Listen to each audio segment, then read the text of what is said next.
नमस्ते विद्यार्थियों। एक बार पुनः आपका संस्कृत की ऑनलाइन कक्षाओं में हार्दिक स्वागत। प्रस्तुत पद्य में कवि ने विद्या का गुणगान करते हुए ये बताया है कि ऐसी कोई चीज नहीं है जो विद्या मनुष्य को नहीं देती है, और इसी क्रम में विद्या का गुणगान करते हुए ये बताया है कि जो विद्या विहीन व्यक्ति है वो पशु के समान है। तो चलिए सर्वप्रथम अपन इसका उच्चारण करते हैं। विद्या नाम नरस्य रूपम अधिकम प्रछन्न गुप्तम धनम, विद्या भोगकरी असह सुखकरी, विद्या गुरूणाम गुरु। विद्या बंधुजनो विदेश गमने, विद्या परा देवता, विद्या राजसु पूज्यते नहि धनम, विद्या विहीन पशु। इसका प्रिय विद्यार्थियों, इसका अन्वय देखिए आप। विद्या नाम नरस्य अधिकम रूपम प्रछन्न गुप्तम धनम, विद्या भोगकरी यशः सुखकरी, विद्या गुरुनाम गुरु, विद्या विदेश गमने बंधुजन, विद्या परम दैवतम, राजसु विद्या पूजिता धनम नहीं, विद्या विहीनः पशु। इसमें इसका शब्दार्थ देखिए विद्यार्थियों। विद्या नाम, जो विद्या नाम वाली वस्तु है वो नरस्य पुरुष की, अधिकम रूपम सर्वाधिक सुंदरता है, प्रछन्न गुप्तम धनम छिपा हुआ धन है, विद्या भोग करी, जो विद्या है वो सांसारिक भोग आनंद को देने वाली है, यशः सुख करी, और यश प्रदान करके उसको मानसिक और भौतिक सुख देने वाली भी है। विद्या गुरुनाम गुरु, जो विद्या देवी है या जो विद्या है वो तो गुरुओं से भी महान है। विद्या विदेश गमने, और जो विद्या है वो प्रवास काल में बंधुजन, सगे संबंधी जो बंधु बांधव है उनके समान सहारा देने वाली है। विद्या परा देवता, विद्या ही सबसे महान देवता है। विद्या राजसु पूज्यते, राजसभाओं में ही विद्या की पूजा होती है, धनम तो न, धन की तो नहीं होती। इसलिए विद्या विहीना पशु, विद्या से रहित जो मनुष्य है वो तो साक्षात पशु के समान ही है। इसका अर्थ देखिए प्रिय विद्यार्थियों, इसमें बता रहे हैं कि विद्या नाम वाली वस्तु है वो पुरुष की सर्वाधिक सुंदरता है, यानी पुरुष की सुंदरता बढ़ाने वाली कोई चीज है तो वो विद्या है, और अत्यधिक छिपा हुआ धन है। विद्या ही ऐसी चीज है जो सांसारिक सुख को देने वाली है, सांसारिक भोगों को प्रदान करने वाली है, और विद्या से ही मनुष्य कीर्ति को प्राप्त कर मानसिक और भौतिक सुख को प्राप्त करता है। विद्या है वो विद्या देने वाले गुरुओं से भी महान है, और प्रवास काल में सगे संबंधियों के समान सहायता देने वाली विद्या है। सबसे महान देवता यही है। राजसभाओं में भी विद्या ही पूजी जाती है, धन नहीं। इसलिए जो मनुष्य विद्या रहित है वो तो साक्षात पशु तुल्य ही होता है।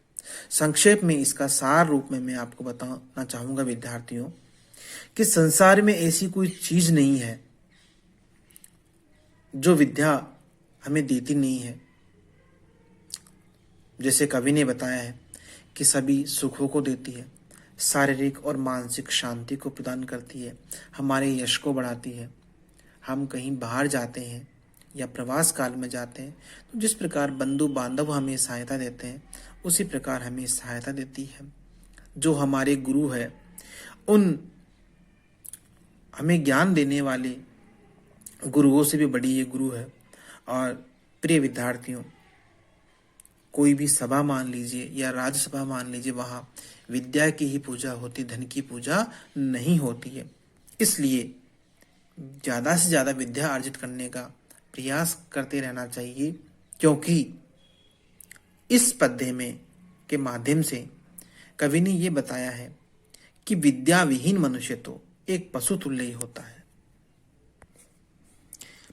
अगले पद्य में भी कवि ने विद्या का गुणगान करते हुए बताया है कि जिसके पास विद्या है उसके पास सब कुछ है, उसे और किसी चीज की आवश्यकता नहीं होती। इसको विभिन्न उदाहरणों के माध्यम से बताया है। इसका उच्चारण अपन देखते हैं। क्षान्तेश्चेत् कवचेन किं किमरिभिः क्रोधोऽस्ति चेत् देहिनां ज्ञातिस्येदनलेन किं यदि सुहृदा दिव्योषधे किं फलं किं सार्पे यदि दुर्जना किमु धने विद्या अनवद्या यदि व्रीडाश्चेत् किं भूषणे सुकविता यद्यस्ति राज्येन किम। प्रिय विद्यार्थियों, इसका अन्वय देखिए। देहिनां यदि क्षान्ति चेत कवचेन किम, क्रोधः चेदस्ति अरिभिः किम, ज्ञातिः चेत अनलेन किम, यदि सुहृत् दिव्योषधे किम फलम यदि दुर्जनः सर्पैः किम, यदि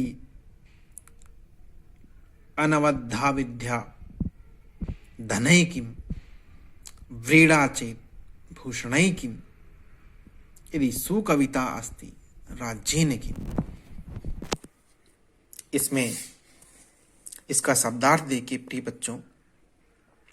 देहि नाम यानी मनुष्य को या मनुष्य के पास क्षांति, किसी चीज को क्षमा करने की या उनमें सहन शक्ति हो, चेत यदि है तो कवचेन की, तो उनको कवच धारण करने से कोई भी फायदा नहीं है। क्रोधः अस्चेत, यदि मनुष्य में क्रोध है तो अरिभिः किम, तो शत्रुओं की क्या आवश्यकता। ज्ञातिश्चेत, यदि स्वजाति बंधु बांधव हो। अनलेन किम, तो अग्नि का क्या काम। यदि सुहृद, यदि सच्चा मित्र हो। दिव्योषधे किम, तो उत्तम औषधियों की कोई आवश्यकता नहीं होती है। यदि दुर्जना, यदि साथ में बुरे व्यक्ति हों।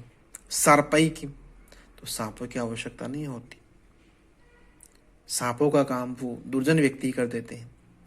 यदि अनविद्या, यदि निष्कलंक विद्या ज्ञान है। धनई किम, तो धन से क्या लाभ। व्रीडा चेत, यदि लज्जा है। भूषणई किम, तो अलंकारों की कोई आवश्यकता नहीं होती। यदि सुकविता, यदि सद कविता है, मनुष्य में ज्ञान है, विद्या है, तो राज्येन किम, तो विशाल राज्य की भी कोई आवश्यकता नहीं होती। इसका अर्थ देखिए बच्चों, इसमें बता रहे हैं भर्तृहरि जी कि यदि मनुष्य में सहन शक्ति है, क्षमा करने की शक्ति है, तो उसको कवच धारण करने की कदापि आवश्यकता नहीं होती। यदि मनुष्य का में क्रोध है तो शत्रुओं की आवश्यकता नहीं होती, क्योंकि मनुष्य का यदि सबसे बड़ा कोई शत्रु माना गया है तो वो क्रोध ही है। इसी क्रम में कवि बता रहे हैं कि स्वजाति वाले हो तब अग्नि की भी कोई आवश्यकता नहीं होती है, क्योंकि अग्नि जलाने का काम करती है, तो वो काम तो स्वजाति वाले भी कर देते हैं। इसी क्रम में कवि बता रहे हैं कि यदि सच्चा मित्र हो तो दिव्य औषधियों की कोई आवश्यकता नहीं होती है, क्योंकि सर्वोत्तम औषधि तो स्वयं सदमित्र ही होता है।